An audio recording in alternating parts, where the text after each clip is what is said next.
Anytime you overpay for something, you feel obligated to use it. You overpay for a suit. You're a woman, you overpay for a blouse. It's just hanging there. You feel like, I got to wear that thing. I paid $400 for that blouse. I got to wear that thing.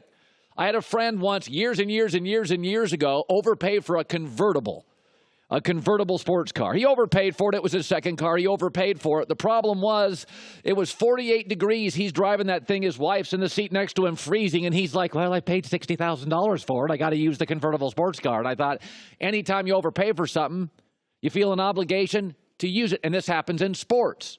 When you overdraft a quarterback. Lamar Jackson's not a first-round quarterback. Tim Tebow was not a first-round quarterback. They were both overdrafted. They were both projects. Okay, Josh Allen's a prospect. Sam Darnold's a prospect. Baker Mayfield's a prospect. Carson Wentz was a prospect. Andrew Luck was a prospect. Cam Newton was a prospect. Okay, Lamar Jackson and Tim Tebow are projects. Shouldn't be drafted in the first round. He's completing 42% of his throws through 3 games. 42%. Baker Mayfield's at 55. Sam Darnold's at 72. Josh Allen's at 56. Josh Rosen's at 55. And by the way, Josh Rosen has a terrible offensive line, and so does Sam Darnold. Baltimore's got a decent offensive line. 42%. He's overwhelmed. He is last among all the rookie quarterbacks in completion percentage, passing yards per attempt, passing yards total, or passer rating, and not close. He's overwhelmed. And they're going to play him like they played Tebow. If Tebow would have been drafted in the 3rd or 4th round, nobody would have clamored for Tim Tebow for 2 or 3 years.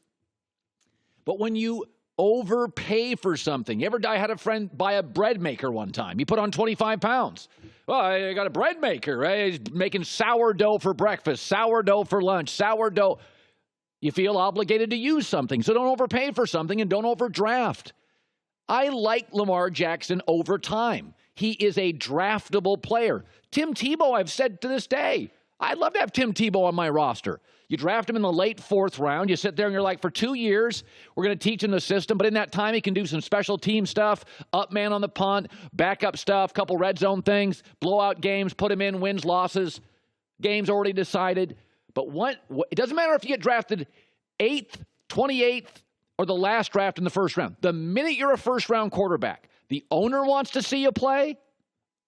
Damn straight. That owner, you could have had a linebacker. You could have had a corner. You drafted quarterback. First rounders got to play. That's the rule. First round picks got to play. And the owner wants to see him play, and the fans want to see him play, and the media is going to ask, why isn't he playing? And you got to play him. This is why I said Lamar Jackson. I'm watching him last night. Kid's totally overwhelmed.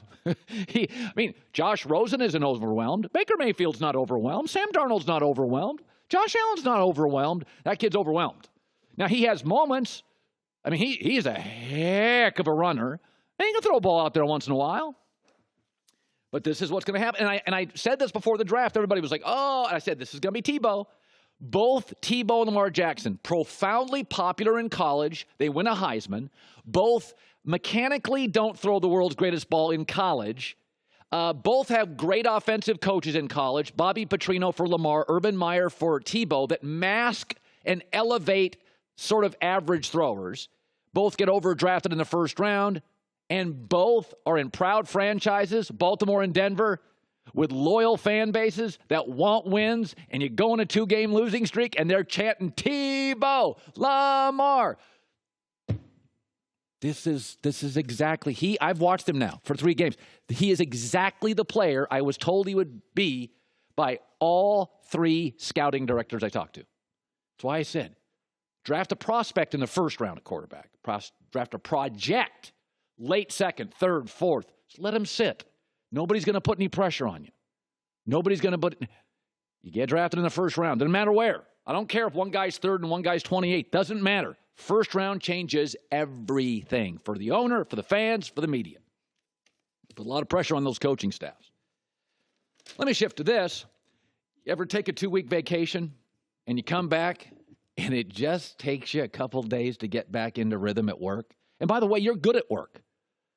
Whatever you do at work, you're a salesperson. You're an engineer. You are a vice president of marketing. You're good at what you do. But you go on that 2-week vacation, just 2 weeks. I'm not saying a month. I'm not saying a summer. You come back on that Monday. It's just not quite, things don't. And then Tuesday, you're like, and then by Wednesday, you're okay.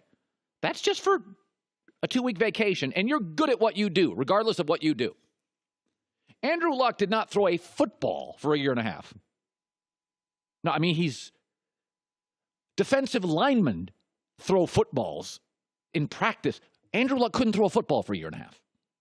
He's a quarterback. Andrew Luck this year is going to be good because he's an all-time talent. He's not going to be MVP. He may not, due to Deshaun Watson, be the best quarterback this year in his division. You cannot go from doing something for years 24/7 and then go to total inactivity for an extended time and come back and just be great. You and I take 2 weeks off, we come back, we're rusty. He took a year and a half off from not throwing a football. Andrew Luck's going to be good this year. He'll be a borderline Pro Bowler this year. But he's got a new coach, a new playbook, and I don't know, hasn't thrown a ball in a year and a half. By the way, Michael Jordan's the greatest basketball player most people think of all time. I don't. I think he's number 2, but I understand those who think he's number 1. I don't need to argue about it. Michael Jordan took a year and a half off in a sport which is easier to get into basketball shape than football shape. I mean, football shape is weightlifting. You got to build up calluses. You got to be able to take the hits. It's a precision sport, especially if you're a quarterback. Michael Jordan left for a year and a half, came back for a season and shot 41%. Lowest of his career, including his last year in the NBA when he was an old man and couldn't jump. Now, the following year, Michael Jordan shot 50% and was the MVP of the league. But you can't go 24/7 something for years, even if you're great like Michael Jordan, go to total inactivity. He goes to baseball, comes back. He wasn't the same guy. He was a 41% shooter, and Michael always hovered around 50. By the way, Tom Brady, same thing. Remember Tom Brady? 2007, Tom Brady throws for 50 touchdown passes. Now, at the time, it was like the all-time record, right? 50 touchdown passes. Then he breaks his leg. And then Tom Brady comes back totally healthy. And he's like 28 touchdowns, 13 picks, passer rating in the mid-90s. He was okay. And then the following year, Tom Brady wins the Super Bowl. He's amazing. He's MVP. Okay, I'm talking Michael Jordan and Tom Brady. Unbelievable forces, leave, come back, and they're good, not great.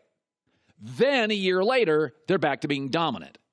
Andrew Luck is probably the best young quarterback I've seen in this league since like a Dan Marino or John Elway. Like walked into the league, you're like, holy, what? How's he winning 11 games with that roster? He was unbelievable. And then he got the you-know-what kicked out of him, and then he couldn't throw a football for a year and a half. And I watched him last night, and I thought, he'll be good this year. Because, Michael Jordan is still Michael Jordan, and Tom Brady's still Tom Brady, and Andrew Luck's still Andrew Luck. But, folks, there is a reason that before Jerry Seinfeld is going to fill an arena and do stand-up. Do you know what Jerry Seinfeld does for 3 months? He goes to small comedy clubs, gets into a rhythm. Jerry Seinfeld doesn't write jokes and then go perform in front of 25,000 people. Jerry Seinfeld writes jokes, and then he goes to little comedy clubs, tries it out, gets into a rhythm, tries it out, little bigger comedy club, and then he goes to the Palestra in front of 20,000. There's a reason Jay Leno, there's a reason these comedians, before they do the Oscars, before they have a big appearance, they go to comedy clubs to get it, even though they're great comics, even though they've been doing it for 100 years. You cannot go from inactivity for any extended period to unbelievable. You can go, if you're great, like a Michael or a Brady or a Luck, you can go inactivity to good. Michael was good that year. He still averaged 27 out of baseball. He averaged 27 a game, but his details, his nuance, his efficiency. Tom Brady was still good, by the way. 96 quarterback rating. That's better than Matt Ryan all time. But his efficiency, he wasn't quite as accurate. A few more. Andrew Luck's going to be good. He is not going to be great this year. Hi, everybody. Thanks for watching. Subscribe here to get the latest from the show. Also, be sure to check out more of the best clips from The Herd or go watch a few segments from other shows on FS1.